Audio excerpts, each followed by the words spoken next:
Yo, what's up everybody?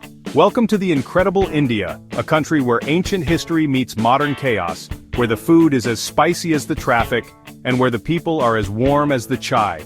But look, before you start practicing your Bollywood dance moves, we need to talk about something important: tourist scams. Yeah, unfortunately, in a place as vibrant and bustling as India, there are always going to be people looking to take advantage of unsuspecting tourists. But don't worry my friends, I'm here to give you the lowdown on the most common scams you might encounter, and more importantly, how to dodge them like a seasoned traveler. We're talking about everything from dodgy taxi drivers to fake tour guides, from overpriced souvenirs to, believe it or not, fake police officers. So, buckle up, stay woke, and let's make sure your Indian adventure is filled with nothing but incredible memories. Alright, let's start with the classic getting ripped off by taxis and rickshaws. You land at the airport, excited for your Indian adventure, you hail a cab, and boom! The meter's broken. Don't fall for it, my friend. This is a tale as old as time itself. Here's the deal. In the age of technology, your best bet is to stick with ride-hailing apps like Uber or Ola. They're widely available in India and offer transparent pricing. No haggling, no surprises, just a smooth ride to your destination. Now if you're feeling adventurous and want to experience the true essence of Indian transportation, a rickshaw ride is a must. But, and this is a big but, always, and I mean always, agree on the fare before you even think about putting your luggage in that thing. Ask a local or your hotel for an estimate of the average fare. Trust me, a little bit of research goes a long way in avoiding those inflated tourist prices. And remember, bargaining is an art form in India, so channel your inner negotiator and don't be afraid to haggle a bit. Think of it like this: every rupee you save is another samosa you can enjoy. Another thing, be wary of drivers who insist on taking you to specific shops or hotels. They often get commissions for bringing in tourists, which means you'll likely end up paying inflated prices. So, you've made it past the taxi drivers with your wallet intact. Congratulations. Now get ready for round 2, the world of fake tour guides. Picture this. You're admiring the Taj Mahal, soaking in its magnificence, when suddenly, a friendly face appears. This person, armed with a charming smile and a suspiciously well-rehearsed speech about the monument's history, offers you an exclusive tour. Sounds tempting, right? Wrong. These self-proclaimed guides are often masters of deception, luring you in with promises of insider knowledge and secret spots. But their real motive? To take you on a wild goose chase through overpriced souvenir shops, where they earn hefty commissions on your purchases. To avoid falling into this trap, always opt for official tour guides. They're licensed, knowledgeable, and won't pressure you into buying overpriced trinkets. Do your research online, read reviews, and book through reputable travel agencies. And if you're approached by someone claiming to be a guide, politely decline their offer. A simple no, thank you will suffice. Remember, a genuine guide will understand and respect your decision. Okay, so you've dodged the taxi scams and the fake tour guides, you're on a roll. But hold your horses, my friend, because we've got another hurdle to overcome: overpriced attraction tickets. Now, India is home to some of the most breathtaking historical sites and cultural landmarks in the world. The Taj Mahal, the Red Fort, the Hawa Mahal. These places will blow your mind, but they might also blow your budget if you're not careful. See, some cunning individuals try to capitalize on tourists' excitement by selling fake tickets or adding hidden charges at the entrance. You might think you're getting a great deal, but in reality, you're being taken for a ride. So, how do you avoid this scam? Simple, buy your tickets from official sources only. Look for authorized counters at the attraction itself, or even better, purchase them online through the official website. Before you even set foot in India, do your research. Check the official prices of the attractions you plan to visit.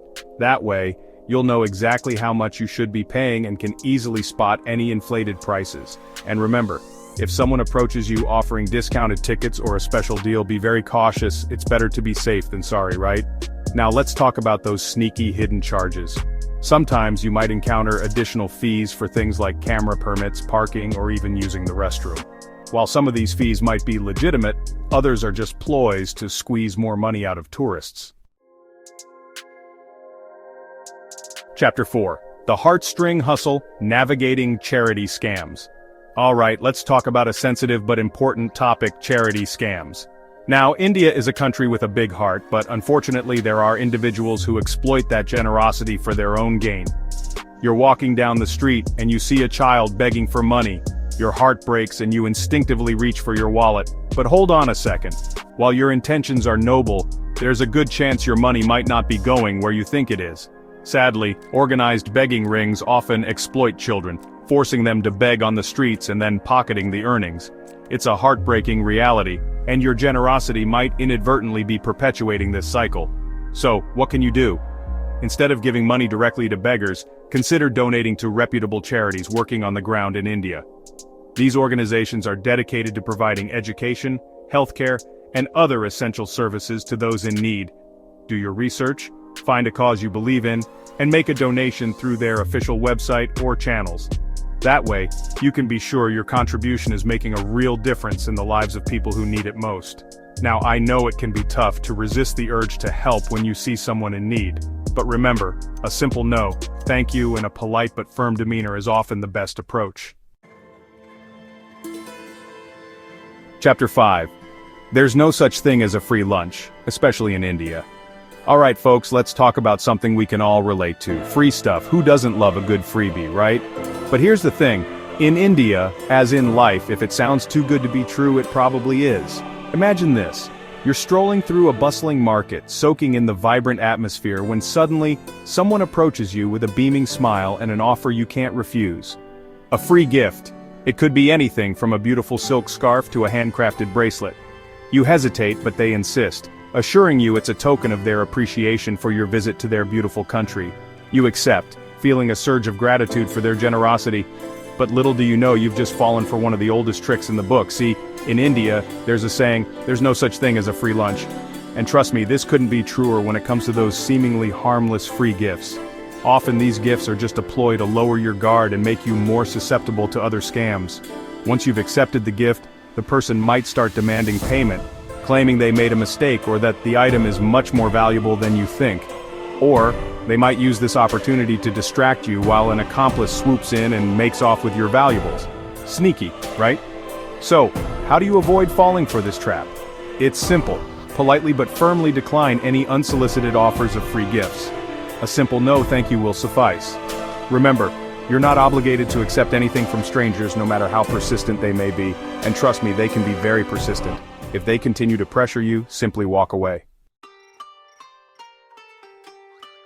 Chapter 6. To protect and scam, beware of fake police officers. Alright folks, we've covered a lot today, from dodgy taxi drivers to fake tour guides.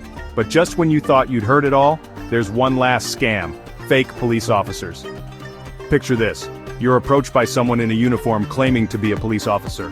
Real police officers in India will always carry official identification. Always ask to see their ID and scrutinize it closely. Real police will never ask for money directly. If unsure, call the local police station to verify. Remember, it's always better to be safe than sorry. So there you have it, my friends. The most common scams you might encounter in India, and more importantly, how to avoid them like a pro. Remember, India is a country of incredible beauty, warmth, and hospitality. Don't let a few bad apples spoil your experience. Stay aware, trust your instincts, and don't be afraid to say no. And most importantly, have an amazing time exploring this incredible country. Now, if you found this video helpful, show some love. Hit that like button, subscribe to the channel for more travel tips, and let me know in the comments what country we should tackle next. Until then, safe travels. India is an incredible place to explore. Stay aware, travel smart, and make the most of your trip. If you found this video helpful, show some love. Like this video, hit the subscribe button and follow for more travel tips. And tell us in the comments, what country should we cover next?